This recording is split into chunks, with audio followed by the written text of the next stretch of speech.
overarching goal that we would like to achieve is to find out if utilitarian principles are acceptable under certain circumstances, or is utilitarianism absolutely wrong? Utilitarianism is absolutely wrong. Utilitarianism is absolutely wrong. Or is utilitarianism absolutely wrong? And is utilitarianism absolutely wrong? So, first question I would like to ask you, in your own words, define happiness and pleasure. Having a feeling of joy, and feeling good about yourself and your life. Happiness is my passion. Okay. Whatever I'm passionate about, that makes me happy. Okay. Just feeling at peace with myself, I guess. Like embracing and accepting who I am. Happiness would be the freedom to do what you want, when you want. I mean, me personally, I love when I'm surrounded by like great friends and good food and in nature, like I love all that stuff, but I think like ultimate happiness has to do with being okay with yourself, and it's more of like an inside job.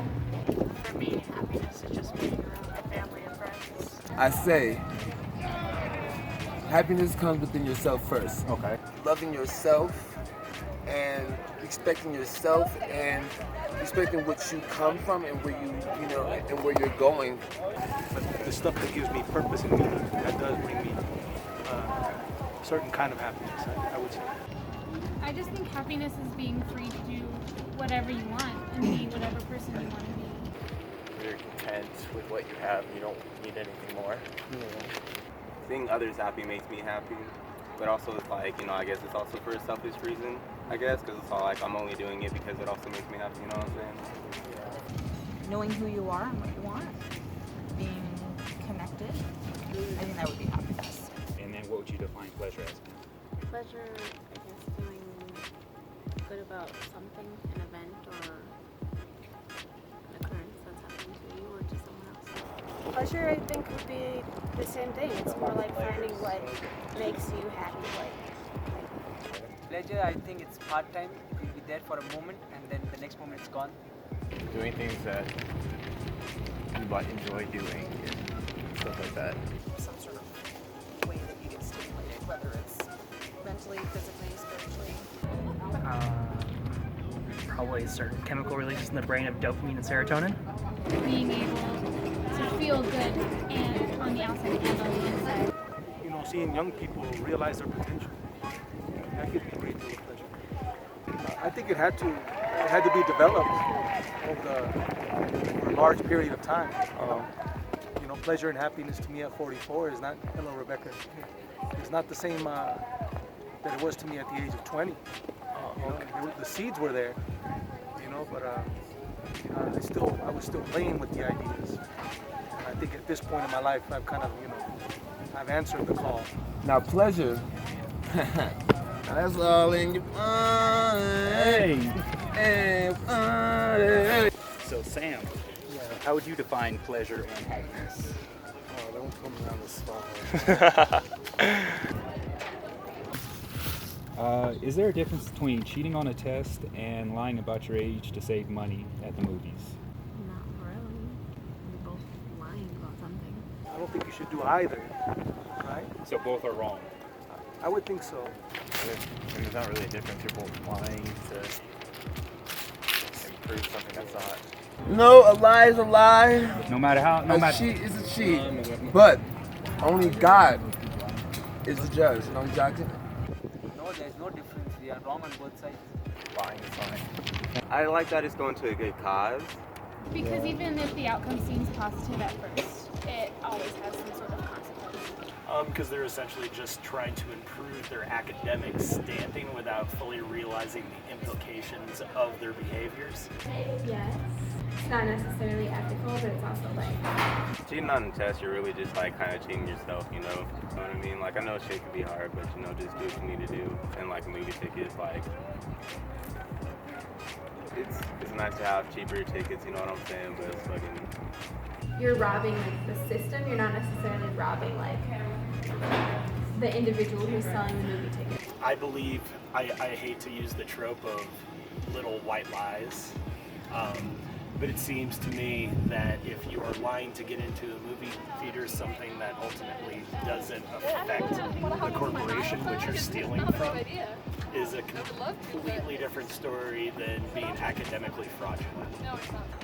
Yeah, because cheating on a test is your academic integrity, whereas like everybody just wants to save some money, so why didn't we just have to be so expensive in the first place? Like when you cheat in school, I think it's much bigger difference than if you're skimming a couple dollars off of a movie ticket. Yes, because there's a difference in severity of offense.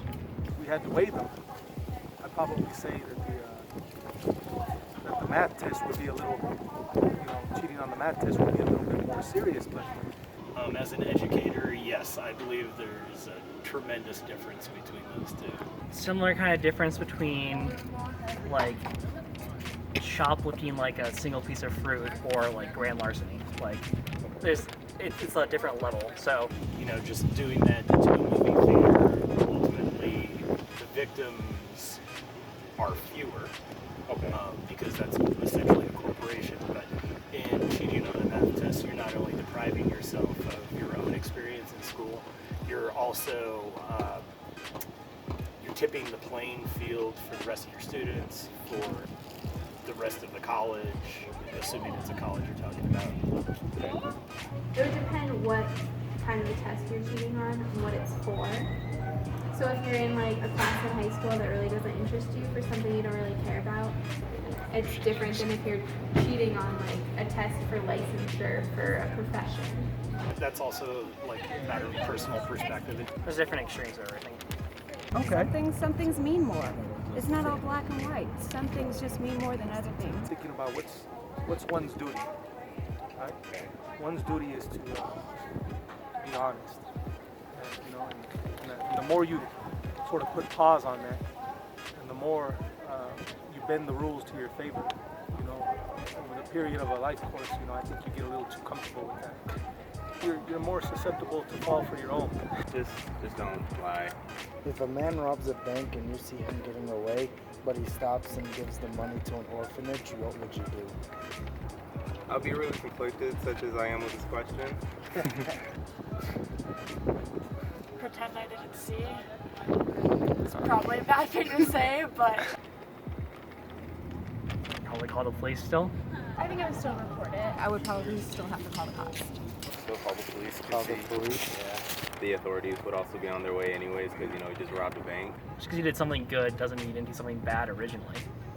Because that's someone else's money. Maybe it wasn't an orphan. Maybe it was someone whose family, like their dad died, or the family has cancer. We don't know the circumstances. Because it's still someone else's money. It's not necessarily He gave it to the orphanage and stuff like that, but he still stole. I don't think the principle of having a relative character is really all that ethical at all. It depends on what bank he's robbing. If the bank is like, it has the money from all the rich people, doing wrong terms, depositing the money, I would definitely give a thumbs up for that guy. I can't add anything on to It's that. like It's just, okay, so I actually used to work at a bank and I've been robbed. So if it was like I knew that this person did it the next day, would I like tell on them? No. But if I'm in the process of witnessing it, I would definitely alert the police. okay. Like money's insured, doesn't matter.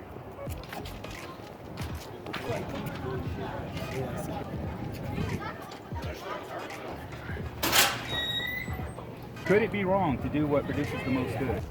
I would like to say no offhand. It could. Because it could go against your morals. It can go against your religious beliefs. It can go against, just what you believe in, as a human being on this earth. Like, you're doing good by doing bad. Like, I understand, doing the good thing, but, just try not to do anything illegal. Yeah, things that can produce good are still illegal and wrong, so it shouldn't do them. Yeah. Like I said, if it's something wrong, and especially if it's something that hurts other people, then it's always wrong, no matter what your intention was. Right. Crowd mentality. Yes. So, yes, that is wrong. Yeah. I would not go with that. I would rely on my decision, what I want to do. Right. If I work for that test or any XYZ thing, I would like to do that thing. Why do I need to have the herd mentality or the crowd mentality? That's what is happening right now with Trump as well. And the fact that we sometimes have to weigh, one thing against another, and perhaps, come up with a decision that doesn't satisfy any aspect of self entirely. That's part of being human, I think.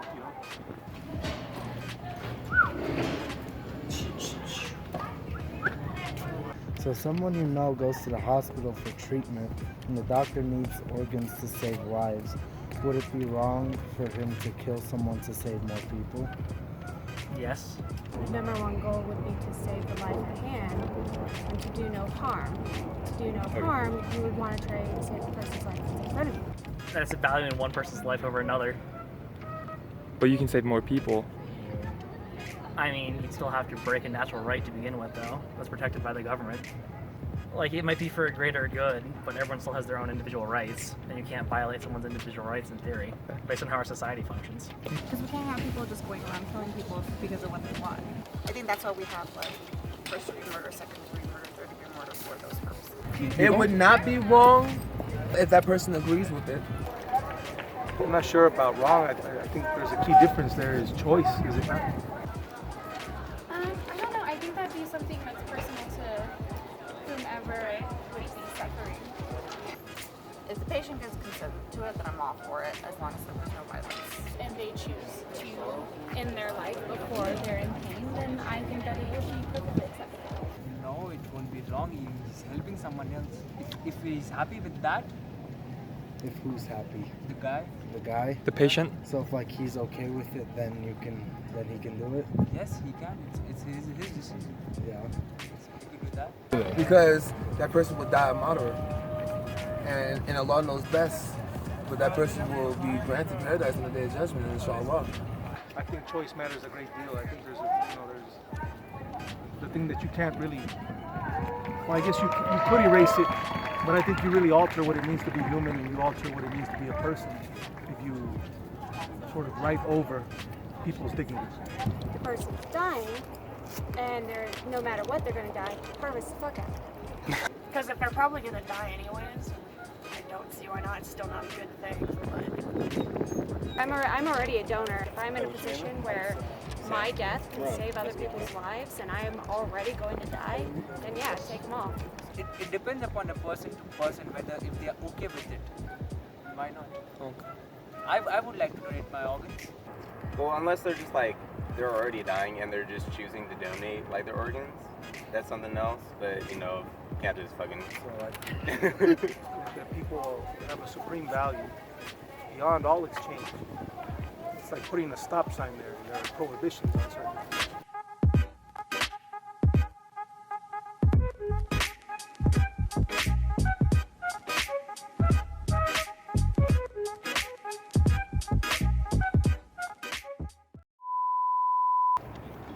Nope. That's all. Whoa! No, see that was the whole thing about photobombing. Man, but my bad. You can always start over, man. My bad.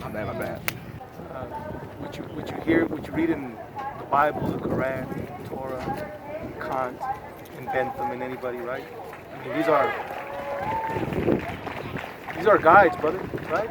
Yes, there's no substitute for what we're doing here. This is the difficult text right here.